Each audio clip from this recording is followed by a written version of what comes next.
IQ എന്ന ബ്രാൻഡിന്റെ IQ Z10 എന്ന പുതിയൊരു സ്മാർട്ട് ഫോൺ ഇപ്പം ഇന്ത്യൻ മാർക്കറ്റിൽ ലോഞ്ച് ചെയ്തിട്ടുണ്ട്. ഈ ഒരു സ്മാർട്ട് ഫോൺ 22,000 രൂപ പ്രൈസ് റേഞ്ചിലായിട്ടാണ് വരുന്നത്. ഈ ഒരു വീഡിയോയിൽ നമ്മൾ നോക്കാൻ പോകുന്നത് ഐക്യു Z10 5G എന്ന ഫോണിന്റെ ഒരു സ്പെസിഫിക്കേഷൻ അനാലിസിസ് ആണ്. നമ്മൾ ആദ്യം ബാറ്ററിയുടെ കാര്യം നോക്കുകയാണെന്നുണ്ടെങ്കിൽ 7300 mAh ബാറ്ററി ഇതിൽ വരുന്നുണ്ട്. വളരെ കൂടിയ ബാറ്ററി കപ്പാസിറ്റി ഇതിൽ വരുന്നുണ്ട്. ഈ ഒരു പ്രൈസ് റേഞ്ചിലൊന്നും ഇന്ത്യയിൽ വേറെ ഫോണുകളിൽ ഇത്രയും കൂടിയ ബാറ്ററി കപ്പാസിറ്റി വരുന്നില്ല. അപ്പം അതെടുത്ത് പറയേണ്ട ഒരു കാര്യം തന്നെയാണ്. അതാണ് ഈ ഫോണിൻ്റെ ഹൈലൈറ്റ് ആയിട്ടുള്ള ഒരു ഫീച്ചർ എന്ന് പറയുന്നത്. പിന്നെ 90 വാട്ടിൻ്റെ ഫാസ്റ്റ് ചാർജ് സപ്പോർട്ട് വരുന്നുണ്ട്. നല്ലൊരു ചാർജിങ് സ്പീഡുമാണ് ഈ ഒരു പ്രൈസ് റേഞ്ചിൽ. പിന്നെ ടൈപ്പ് സി ചാർജിങ് പോർട്ടും ഇതിൽ കൊടുത്തിട്ടുണ്ട്. ഫോണിൻ്റെ ബോക്സിൽ തന്നെ ചാർജറും വരുന്നുണ്ട്. അപ്പം ബാറ്ററി എന്നുള്ളത് ഈ ഫോണിൻ്റെ ഹൈലൈറ്റ് ആയിട്ടുള്ള ഒരു ഫീച്ചറായിട്ട് തന്നെ നമുക്ക് പറയാവുന്നതാണ്. പിന്നെ ഡിസ്പ്ലേയുടെ കാര്യം നോക്കുമ്പോൾ ഈ ഒരു ഫോണിൽ 6.77 ഇഞ്ചിൻ്റെ ഫുൾ HD+ ഡിസ്പ്ലേ ആണ് വരുന്നത്. AMOLED ഡിസ്പ്ലേ ഇതിൽ വരുന്നുണ്ട്. പിന്നെ കോഡ് കർവ്ഡ് ഡിസ്പ്ലേ ആണ് ഇതിൽ വരുന്നത്. അതായത് 4 ഭാഗത്തും ചെറിയ കർവേച്ചറും കാര്യങ്ങളൊക്കെ വരുന്നുണ്ട്. അപ്പം 22,000 രൂപ പ്രൈസ് റേഞ്ചിൽ കോഡ് കർവ്ഡ് ഡിസ്പ്ലേ വരുന്നു എന്നുള്ളതൊക്കെ നല്ലൊരു കാര്യം തന്നെയാണ്. പിന്നെ പഞ്ചോൾ ഡിസൈൻ വരുന്നുണ്ട്. പഞ്ചോൾ വരുന്ന ടോപ്പ് സെൻറ്റർ ഭാഗത്തായിട്ടാണ്. 120 Hz റിഫ്രഷ് റേറ്റ് ഒക്കെ ഇതിൽ സപ്പോർട്ട് ചെയ്യുന്നുണ്ട്. 10-bit ഡിസ്പ്ലേ പോലുള്ള ഫീച്ചേഴ്സ് ഒക്കെ വരുന്നുണ്ട്. പീക്ക് ബ്രൈറ്റ്നസ് 5000 nits വരെ വരുന്നുണ്ട്. അപ്പോൾ ഡിസ്പ്ലേ ഫീച്ചേഴ്സ് മൊത്തത്തിൽ നോക്കുമ്പോൾ അത്യാവശ്യം നല്ല ഡിസ്പ്ലേ ഫീച്ചേഴ്സ് തന്നെ ഇതിൽ വരുന്നുണ്ട് എന്ന് പറയാവുന്നതാണ്. കോഡ് കർവ്ഡ് ഡിസ്പ്ലേ ഒക്കെ ഇതിൽ കൊടുത്തിട്ടുണ്ട്. പിന്നെ in display finger print sensor ഇതിൽ വരുന്നുണ്ട്. ഫോണിൻ്റെ വെയിറ്റ് വരുന്നത് ഏകദേശം 199 ഗ്രാമാണ്. തിക്നെസ് വരുന്നത് 7.93 mm ആണ്. ഇപ്പം ഈ ഒരു ഫോണിൻ്റെ ബാറ്ററി കപ്പാസിറ്റി 7300 mAh വന്നിട്ടും വെയിറ്റും തിക്നെസ്സും ഇത്രയൊക്കെയായിട്ട് മെയിൻറ്റെയിൻ ചെയ്തു എന്നുള്ളതും നല്ലൊരു കാര്യം തന്നെയാണ്. പുതിയ ബാറ്ററി ടെക്നോളജിയും കാര്യങ്ങളൊക്കെയാണ് ഇതിൽ ഉപയോഗിച്ചിരിക്കുന്നത്. പിന്നെ IP65 റേറ്റിംഗ് ഇതിൽ സപ്പോർട്ട് ചെയ്യുന്നുണ്ട്. പിന്നെ MIL STD 810H സർട്ടിഫിക്കേഷൻ ഇതിന് ലഭിച്ചിട്ടുണ്ട്. അപ്പം അത്യാവശ്യം നല്ല ബിൽഡ് ക്വാളിറ്റിയുമായിട്ട് വരുന്ന ഒരു സ്മാർട്ട് ഫോണാണ് ഇത് എന്നൊക്കെ പറയാവുന്നതാണ്. പിന്നെ ഈ ഫോണിൻ്റെ ഗ്ലേഷ്യർ സിൽവർ, സ്റ്റെല്ലാർ ബ്ലാക്ക് എന്നീ കളർ വേരിയൻസ് ആണ് ഇപ്പോൾ ലോഞ്ച് ചെയ്തിരിക്കുന്നത്. ഇനി ഈ പ്രോസസ്സറിൻ്റെ കാര്യത്തിലോട്ട് വരികയാണെന്നുണ്ടെങ്കിൽ സ്നാപ്ഡ്രാഗൺ 7S Gen 3 എന്ന പ്രോസസ്സറാണ് ഈ ഫോണിൽ വരുന്നത്.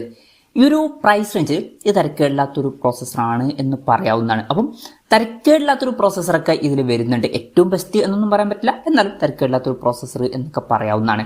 പിന്നെ 5G സപ്പോർട്ടും കാര്യങ്ങളൊക്കെ വരുന്നുണ്ട്. 10ഓളം 5G ബാൻഡ്സ് ഇതിൽ കൊടുത്തിട്ടുണ്ട്. ബേസ് വേരിയന്റിൽ 8GB റാമും 128GB ഇന്റേണലുമാണ് വരുന്നത്. 8GB റാമും 256GB ഇന്റേണലുമായിട്ട് വരുന്ന വെർഷനും വരുന്നുണ്ട്.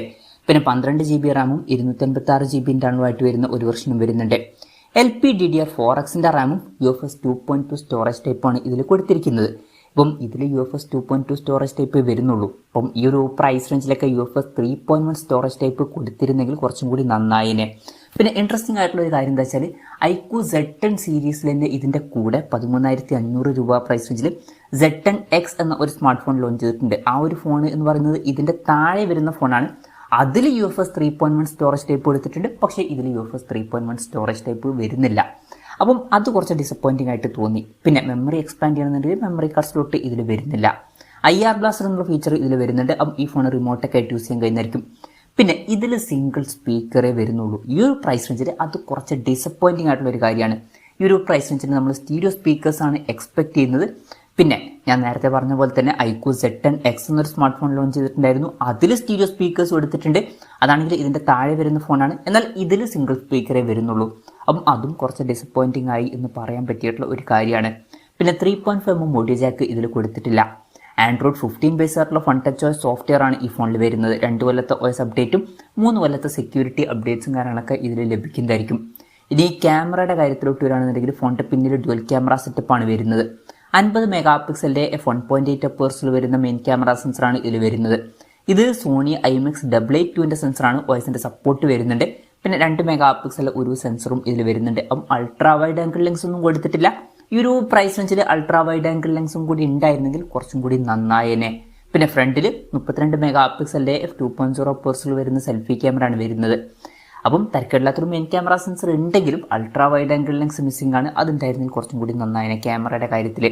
അപ്പം ഇതൊക്കെയാണ് മൊത്തത്തിൽ ഫീച്ചേഴ്സിനെ പറ്റി പറയാനുള്ള കാര്യങ്ങൾ. ഇനി വിലയുടെ കാര്യം പറയുകയാണെന്നുണ്ടെങ്കിൽ 8GB റാം 128GB ഇന്റേണൽ വെർഷൻ്റെ വില വരുന്നത് 21,999 രൂപയാണ്. 8GB റാം 256GB ഇന്റേണൽ വെർഷൻ്റെ വില വരുന്നത് 23,999 രൂപയാണ്. 12GB റാം 256GB ഇന്റേണൽ വെർഷൻ്റെ വില വരുന്നത് 25,999 രൂപയാണ്. പിന്നെ ഇനീഷ്യലി ചില ബാങ്ക് ഓഫേഴ്സ് ഉണ്ട്. 2,000 രൂപയുടെ ഓഫും കാര്യങ്ങളൊക്കെ ലഭിക്കുന്നതായിരിക്കും. ഏപ്രിൽ 16 മുതലാണ് ഈ ഒരു ഫോണിൻ്റെ സെയിലും കാര്യങ്ങളൊക്കെ സ്റ്റാർട്ട് ചെയ്യുന്നത്. എന്തായാലും ഓവറോൾ നോക്കുകയാണെന്നുണ്ടെങ്കിൽ ഈ ഒരു പ്രൈസ് റേഞ്ചിൽ ഈ ഫോണിൽ നല്ല ബാറ്ററി സെറ്റപ്പ് വരുന്നുണ്ട്. നല്ല ഡിസ്പ്ലേ ഫീച്ചേഴ്സും വരുന്നുണ്ട്. തരക്കേടില്ലാത്തൊരു പ്രോസസ്സറും തരക്കേടില്ലാത്ത ഓൺ പേപ്പർ ക്യാമറ സ്പെസിഫിക്കേഷൻ വരുന്നുണ്ട്. പക്ഷേ ഡിസപ്പോയിൻറ്റിംഗ് ആയിട്ടുള്ള ചില കാര്യങ്ങൾ വരുന്നുണ്ട്. സിംഗിൾ സ്പീക്കറേ വരുന്നുള്ളൂ, UFS 3.1 സ്റ്റോറേജ് ടൈപ്പ് എടുത്തിട്ടില്ല, ഇങ്ങനെ ചില കാര്യങ്ങൾ വരുന്നുണ്ട്. അപ്പം നിങ്ങൾക്ക് നല്ല ബാറ്ററി സെറ്റപ്പും അതുപോലെ തന്നെ ആ കോഡ് കൗഡ് ഡിസ്പ്ലേയുമായിട്ട് വരുന്ന ഒരു ഫോണൊക്കെ ഈ ഒരു പ്രൈസ് റേഞ്ചിൽ വേണമെന്നുണ്ടെങ്കിലും ഇത് കൺസിഡർ ചെയ്യാൻ പറ്റിയിട്ടുള്ള ഒരു ഓപ്ഷനാണ്. പക്ഷേ സിംഗിൾ സ്പീക്കറേ വരുന്നു എന്നുള്ള കാര്യം കൂടി ഒന്ന് ഓർത്ത് വെക്കുക. അപ്പം അതൊക്കെയാണ് എന്നുണ്ടെങ്കിൽ മാത്രം എടുത്താൽ മതി. അല്ല സ്റ്റീരിയോ സ്പീക്കേഴ്സ് വേണമെന്നുണ്ടെങ്കിൽ വേറെ ഫോണുകൾ നോക്കുന്നതായിരിക്കും നല്ലത്. ഇപ്പോൾ ഇതിന് പകരം ആൾട്ടർനേറ്റീവ് ആയിട്ടുള്ള ചില ഓപ്ഷൻസ് ഏതൊക്കെയാണെന്ന് വെച്ചാൽ, നിങ്ങൾ മെയിനായിട്ട് പെർഫോമൻസ്, ഗെയിമിംഗ് ഇതൊക്കെയാണ് നോക്കുന്നതെന്നുണ്ടെങ്കിൽ പോക്കോ F6 എന്നുള്ള സ്മാർട്ട് ഫോൺ 23,000 രൂപ പ്രൈസ് റേഞ്ചിൽ വരുന്നുണ്ട്. ഇതിനടുത്ത് വരുന്ന പ്രൈസ് റേഞ്ചിൽ തന്നെയാണ്. അപ്പം അത് കൺസിഡർ ചെയ്യാവുന്നതാണ്. അതിൽ സ്നാപ്ഡ്രാഗൺ 8s Gen 3 എന്ന അത്യാവശ്യം നല്ലൊരു പ്രോസസ്സറും കാര്യങ്ങളൊക്കെ കൊടുത്തിട്ടുണ്ട്. അപ്പം അത് നോക്കാം. ഇനി അല്ലാന്നുണ്ടെങ്കിൽ OnePlus Nord C4 എന്ന സ്മാർട്ട് ഫോൺ വരുന്നുണ്ട്. ഇതിനേക്കാൾ സ്ലൈറ്റ്ലി ബെറ്റർ ആയിട്ടുള്ള ഒരു പ്രോസസ്സർ അതിൽ വരുന്നുണ്ട്. പിന്നെ അൾട്രാ വൈഡ് ആംഗിൾ ലെൻസ് ക്യാമറയിൽ വരുന്നുണ്ട്. സ്റ്റീരിയോ സ്പീക്കേഴ്സും കാര്യങ്ങളൊക്കെ അതിൽ കൊടുത്തിട്ടുണ്ട്. പിന്നെ നിങ്ങൾ നോക്കുന്നത് ബാറ്ററിയും അതുപോലെ തന്നെ ഡിസ്പ്ലേക്ക് ആണെന്നുണ്ടെങ്കിൽ ഇതിന് അധികം ആൾട്ടർനേറ്റീവ് ഓപ്ഷൻസ് പറയുന്നില്ല. അപ്പം ഈ ഒരു പ്രൈസ് റേഞ്ചിൽ ഇത് തന്നെ മികച്ച ഓപ്ഷനായിട്ട് വരുന്നത്. പിന്നെ ക്യാമറയുടെ കാര്യത്തിലോട്ട് വരികയാണെന്നുണ്ടെങ്കിൽ ഇപ്പം ഈ ഒരു പ്രൈസ് റേഞ്ചിൽ അൾട്രാ വൈഡ് ആംഗിൾ ലെൻസും ടെലിഫോട്ടോ ലെൻസും അടക്കമുള്ള ഫോണുകളൊക്കെ വരുന്നുണ്ട്. മോട്ടോ എഡ്ജ് 50 പോലുള്ള ഫോണുകൾ വരുന്നുണ്ട്. കുറച്ചും കൂടി കൂടിയ പ്രൈസ് റേഞ്ചിൽ Realme 13 Pro Plus ഒക്കെ വരുന്നുണ്ട്. പിന്നെ ബാലൻസ്ഡ് ആയിട്ടുള്ള ഒരു ഫോൺ വേണമെന്നുണ്ടെങ്കിൽ നത്തിങ് ഫോൺ 2A കൺസിഡർ ചെയ്യാവുന്നതാണ്.